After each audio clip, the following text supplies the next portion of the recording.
There's one in every group. You want to speak for me? No. Okay. However time we what was Adrian Belew in the old King Crimson? No, he was not. Okay. He was not in the band. The second stage of the band where he, in the 80s, when they reinvented King Crimson and reinvented music, did African polyrhythms and all this stuff with these incredible time signature changes and the interlocking guitar and all this amazing stuff. Please, please, please, please, please, please, please play the old stuff that you don't know, you've never played. You're going to have to learn it. You're going to have to teach these guys. And then Robert Fripp went out with a band for I don't know, the last 10 years he's been touring doing old King Crimson, and Belew was not invited, and it almost broke up their friendship. He was so upset. And then you're gonna go to Adrian Belew, hey, can you please play some of the old King Crimson? And Donna, this is why Belew's crazy. This is why he's fucking nuts.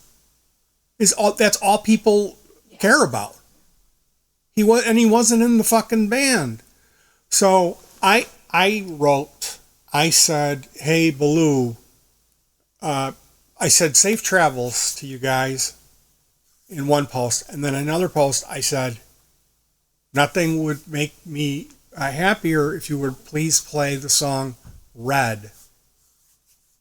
So if you don't know the song Red, I am going to upload a version of Red that Adrian Belew plays.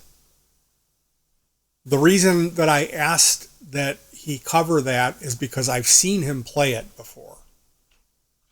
The only old King Crimson song I've ever seen Belew play is a song called Red. Okay?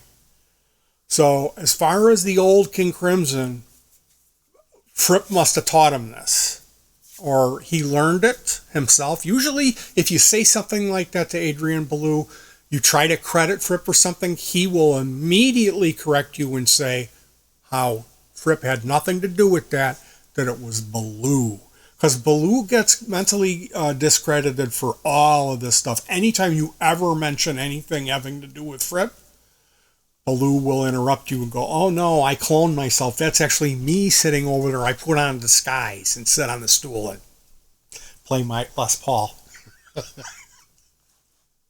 I cloned myself. You can't get away with crediting anything in Crimson for Robert Fripp, because what you'll find out is it wasn't Fripp. It was Belew. That's my joke.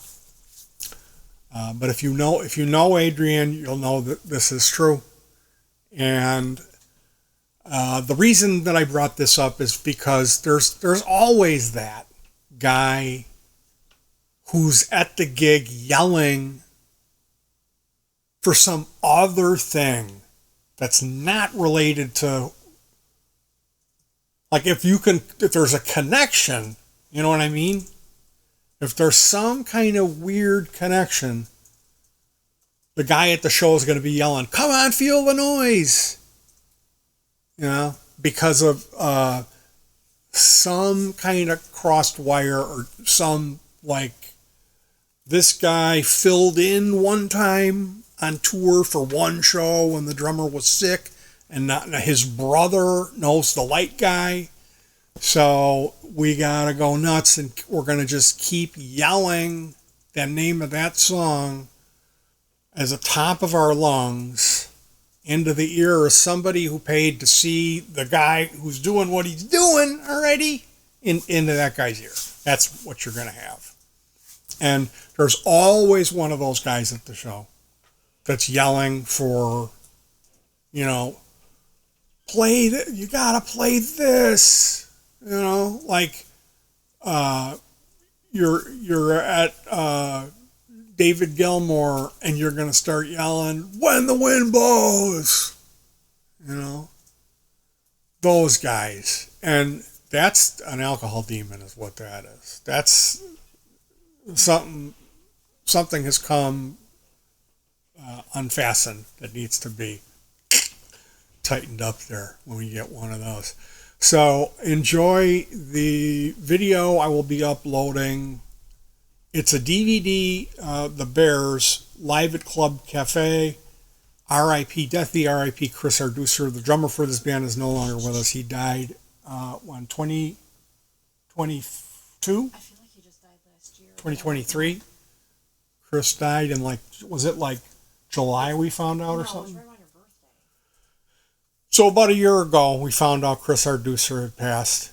And it's sunk in today. I was just like, God damn it, Anyway, yeah, that guy's no longer with us. He drank himself to death. He drank himself to death.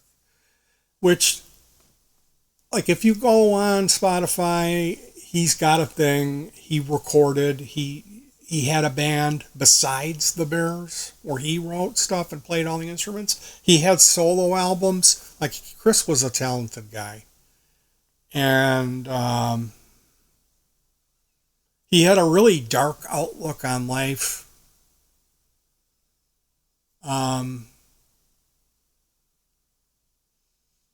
he wrote really sad music. Oh my God, his music was so sad. They called him Deathy, and he's no longer with us. Chris passed away. So when I was working on this video for you guys, it's like I own the DVD. You should get the DVD. The Bears are a great band. They've got a bunch of albums, and they're solo albums by Rob Fetters, Chris Arducer, and Bob Neiswanger. If you can find his solo album, good luck. But together as the Psychonauts, the Bears, and the Raisins.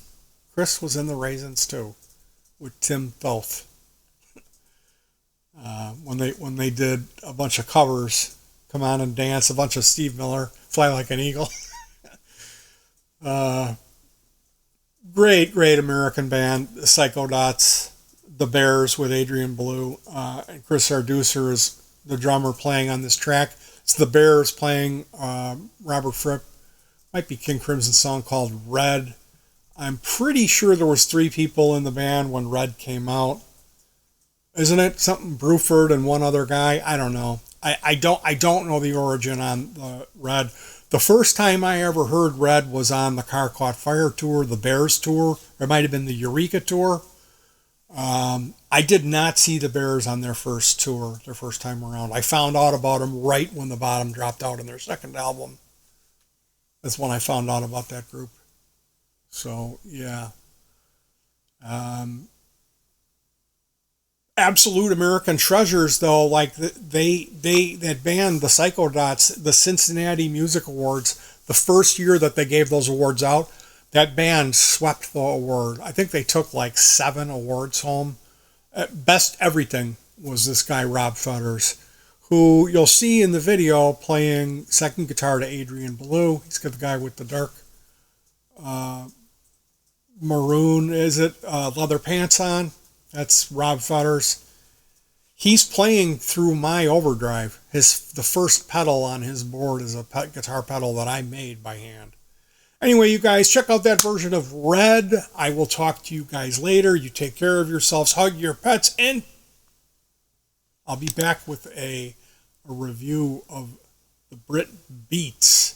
And then I'll be doing another review for the Beat Tour. That's a video for another day. All right, you guys, hug your pets again. Give them 2 hugs. Give them some treats. And peace.